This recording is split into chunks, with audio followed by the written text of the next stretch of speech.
Picture a plain log room on the west bank of the Brazos River in the July heat of 1824. A table, a bottle of ink, a stack of paper. Behind the table sits the land commissioner of the Mexican government, a man the settlers call Baron de Bastrop. In front of him stands a line of Americans in worn clothes come out of Kentucky, Missouri, Tennessee, and Virginia, all there for the same thing: a league and a labor. 4,428 acres for running stock, 177 acres for growing corn. The Mexican treasury charges them nothing. What it costs them is a fee a young impresario named Stephen Fuller Austin sets at 12.5 cents an acre, and an oath. They must swear loyalty to Mexico. They must agree to become Catholic. Across 1823 and 1824, 272 of those titles are signed.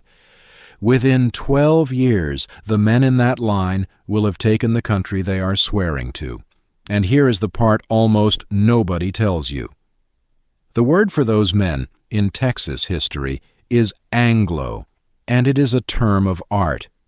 It means English-speaking settlers out of the United States, as distinguished from Tejano and from Mexican.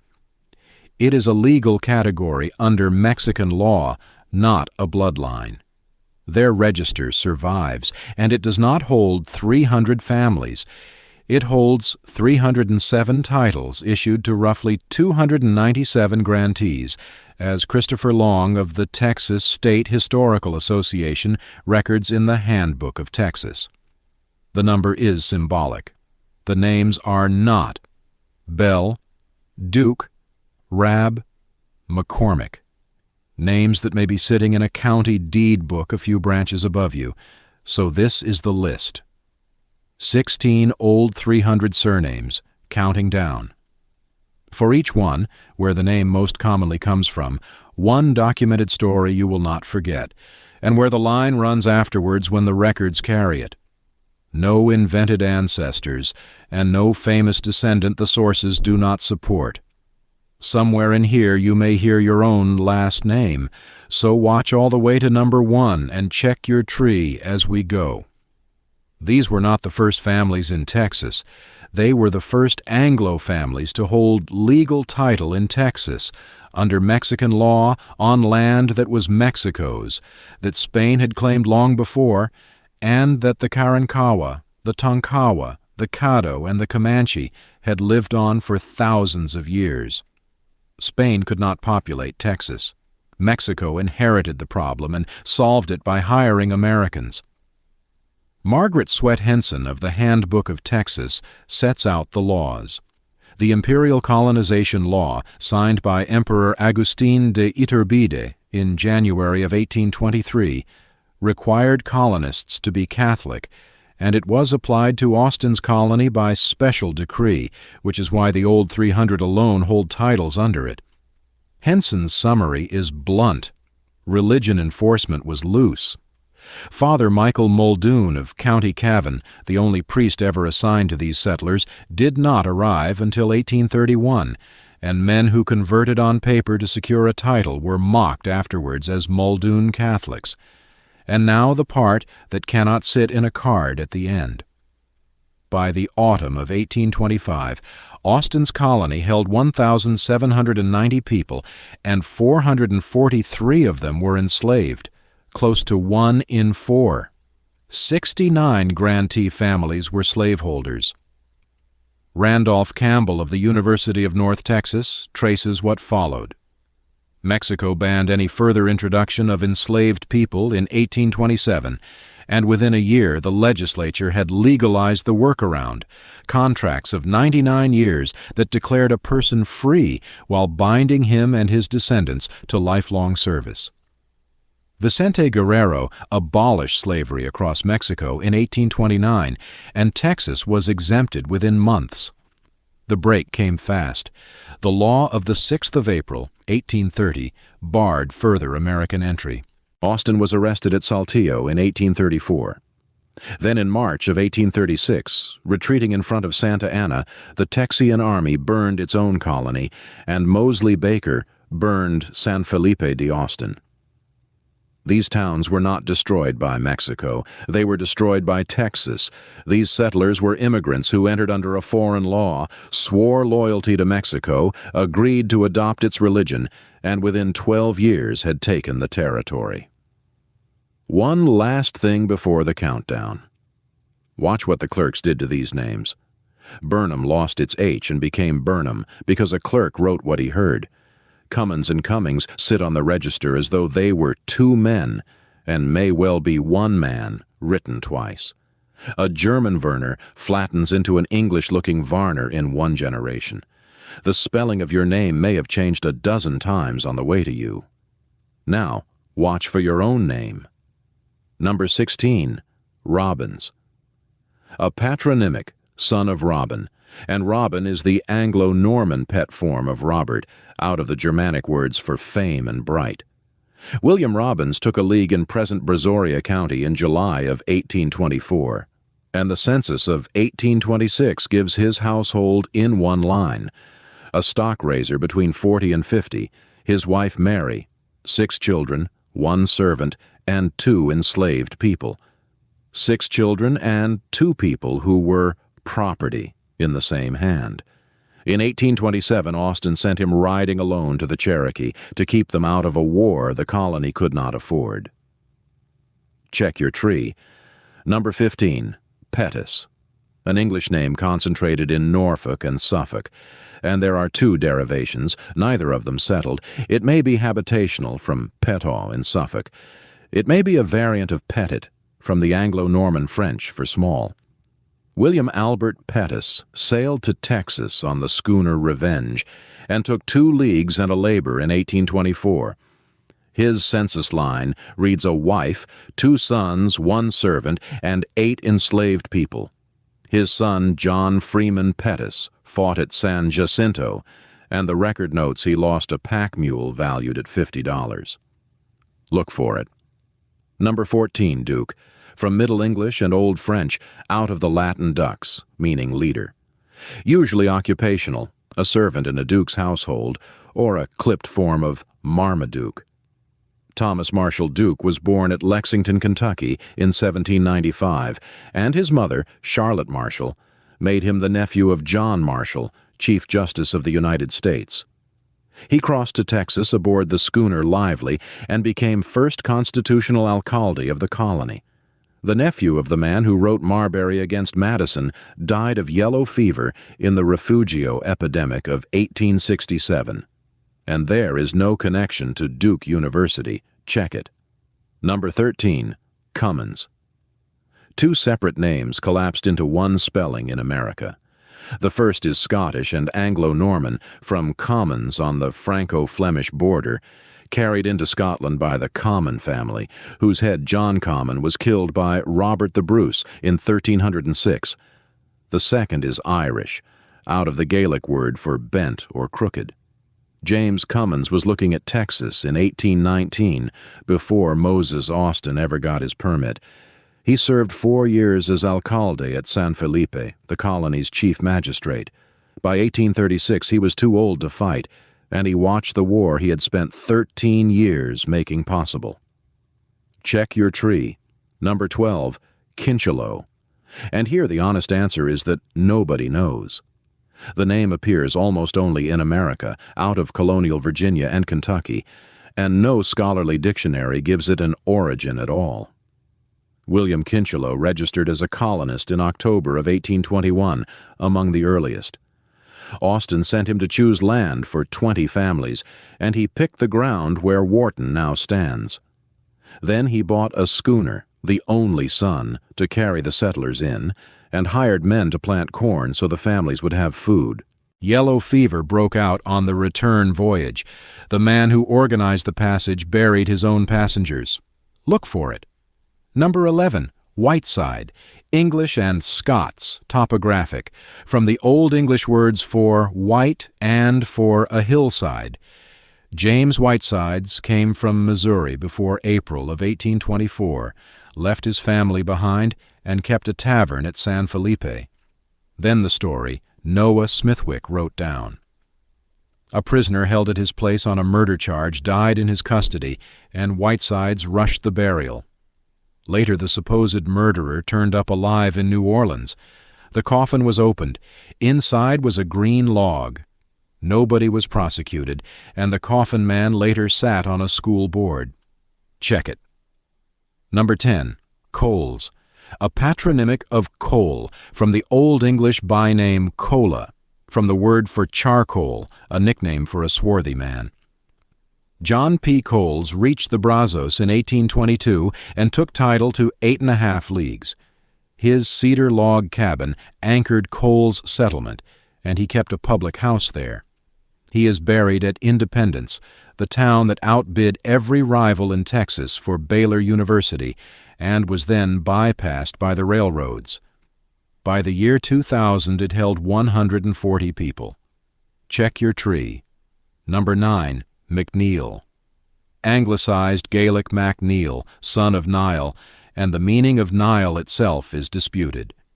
The McNeils are the largest single surname block on the register, 6 grantees, all in Brazoria County. In 1860, the personal property of John Greenville McNeil was valued at $216,400, a figure that counted 136 enslaved human beings as property.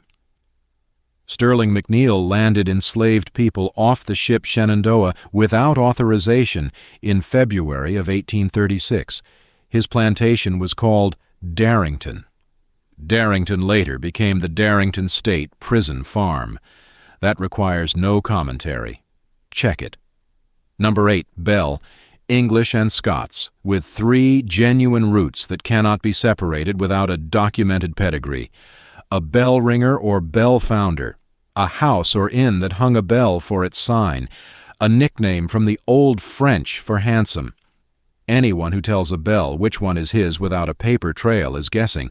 Josiah Hughes Bell trained as a hat maker. And here is the fact that carries the item.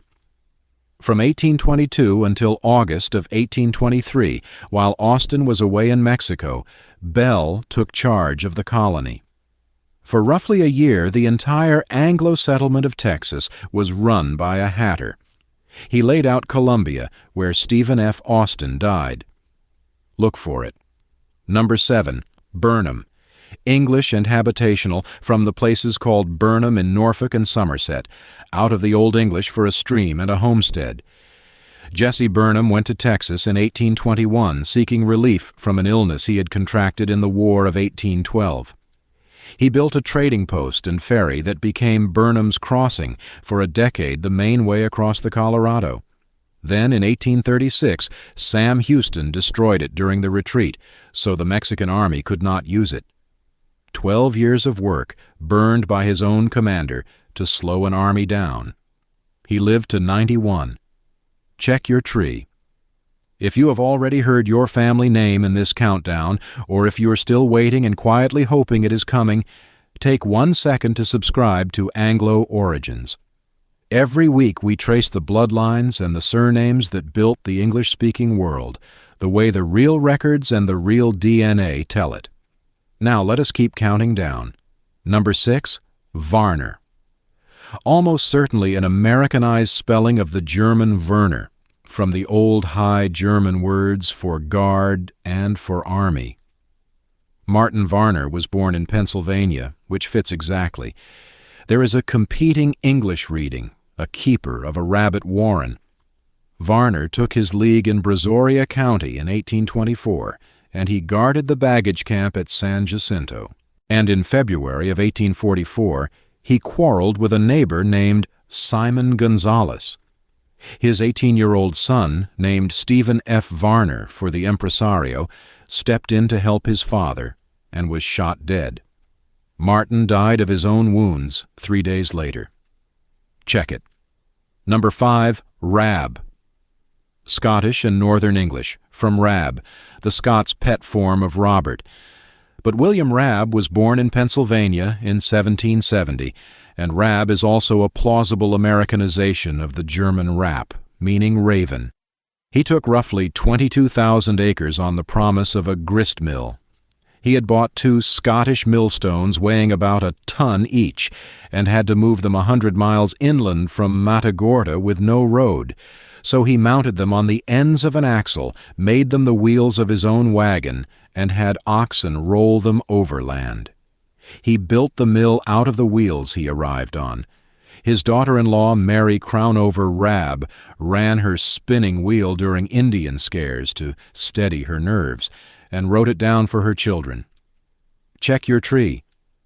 Number 4. Alley. English, and genuinely multi-rooted. The most commonly accepted derivation is a metronymic from a pet form of the Middle English name Alice, which is Alice. Reaney and Wilson also allow the Old Danish name Alley. 5 Alley brothers are on the register, and within 4 years 2 of them were dead. John C. Alley was killed by Karankawa near the mouth of Skull Creek, going upriver in a canoe. His land title was issued in 1827 to his estate. He never saw it.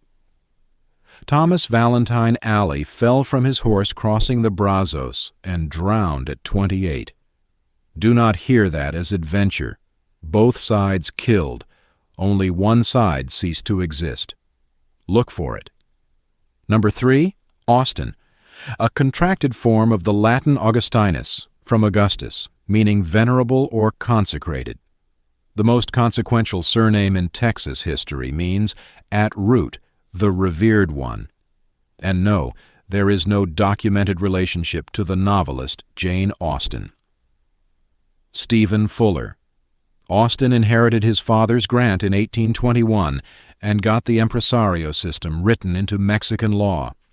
He was arrested at Saltillo in 1834 and held in Mexico City, including 3 months of solitary confinement in which Father Muldoon was his only visitor.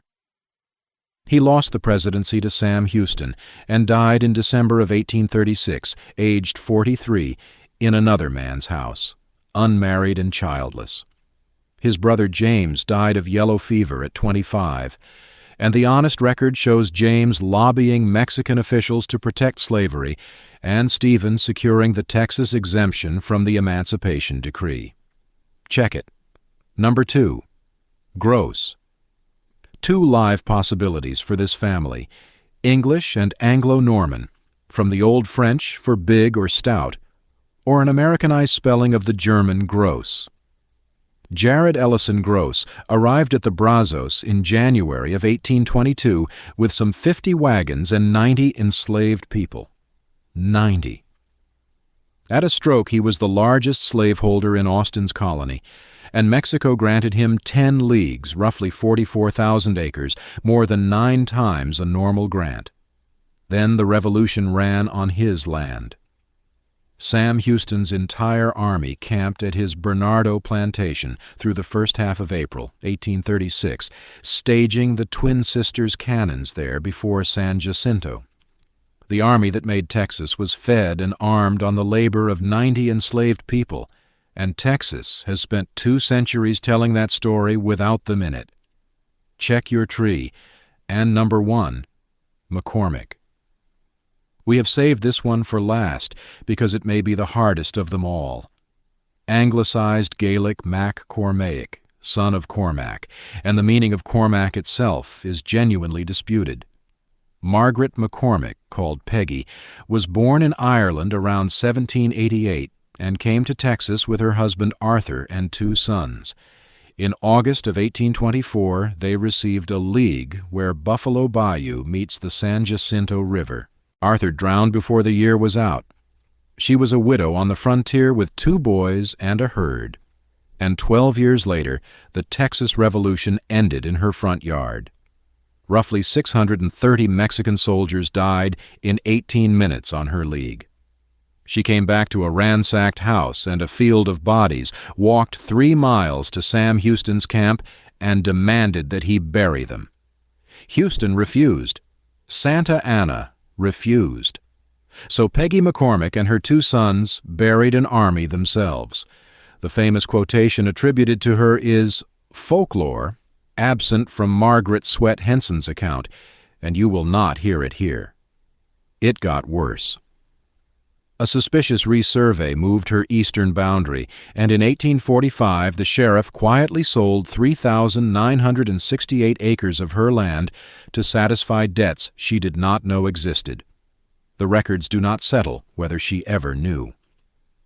In July of 1859, the building she was living in burned with her inside it, and some suspected arson. The ground she buried an army on is the San Jacinto Battleground, the most visited patriotic site in Texas. The woman who owned it was robbed of it by clerks and died in a fire. Check your tree for McCormick. So what does the blood actually say? 2 centuries on? The old 300 is a demographic founding, and it is not a genetic founder population. Austin's colony went from about 1,800 people in 1826 to 38,470 Texans by 1836, a 20-fold increase in 10 years, almost all of it from outside. Iceland is a genetic isolate. Austin's colony is not. What is real here is endogamy at small scale. John Rabb married a Crownover in 1821, and a Castleman daughter married a Crownover in 1824. James Austin married a Westall in 1828, and John Greenville McNeil married a Westall in 1833. 5 Alley brothers, 6 McNeils, 4 Rabbs, 4 Whitesides, all taking adjoining grants and marrying inside the same short list of families. That shows up today as pedigree collapse, the same couple sitting in several different slots of your own tree. The sharpest tool for this format is the Y chromosome, because it travels down the male line beside the surname. The Kuykendall Y-DNA project at Family Tree DNA, 102 members, states that with minor exceptions, every Kuykendall, Kirkendall, and Kuykendall descends from one man, Jacob Luerssen, born about 1616 in Wageningen. That is a Surname Project's conclusion, not a peer-reviewed finding, and it is falsifiable by testing, which is what makes it worth saying. Now the arithmetic. 1824 is 7 to 9 generations back, and a person 8 generations back sits in one of up to 256 ancestral slots. A Y chromosome test reads one of those threads. Mitochondrial DNA reads exactly one more. Autosomal DNA halves every generation, and at 8 generations, the expected share from any single ancestor is a fraction of 1%, and it can be 0. You can be a paper-perfect descendant and carry no detectable segment at all. At 200 years, the paper is more reliable than the test.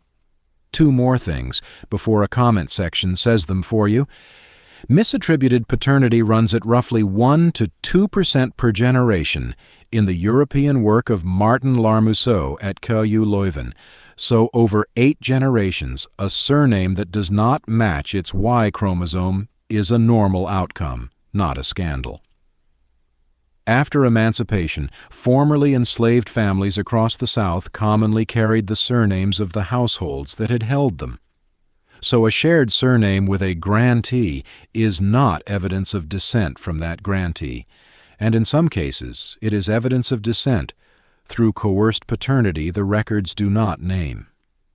Before you go, a fair and honest word, because this channel does not deal in wishful thinking.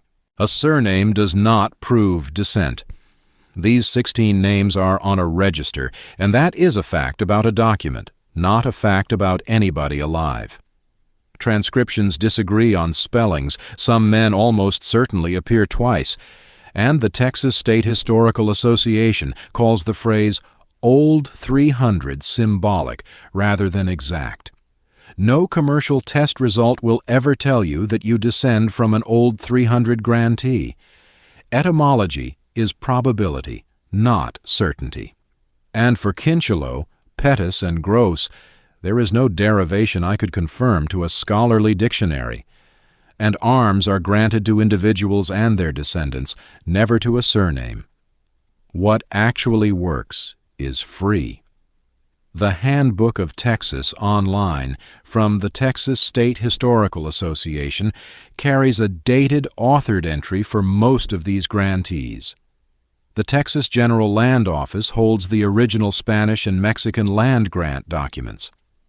The Portal to Texas History at the University of North Texas carries Lester Bugby's original list of settlers. Family Search is free, and there is a lineage society for this exact list, the descendants of Austin's Old 300. This is a record. It is not a ranking. So watch the register roll by one more time. Robbins riding alone to the Cherokee, Pettus off the deck of the Revenge, Duke, nephew of a Chief Justice, Cummins, too old for the war he made possible, Kincheloe burying his own passengers, Whitesides and the Green Log, Coles under the ground at Independence, McNeil and the plantation that became a prison farm, Bell, the hatter who ran Texas for a year, Burnham watching his own side burn his ferry, Varner and the son he named for Austin, Rab rolling 2 millstones 100 miles, the Alley brothers, 5 in and 2 dead, Austin, who left no children, Gross, and the 90 people nobody names, and McCormick, who buried an army and lost the ground. If one of those names is yours, it is not a title, and it is not a rank. It is a door. Go and check your tree.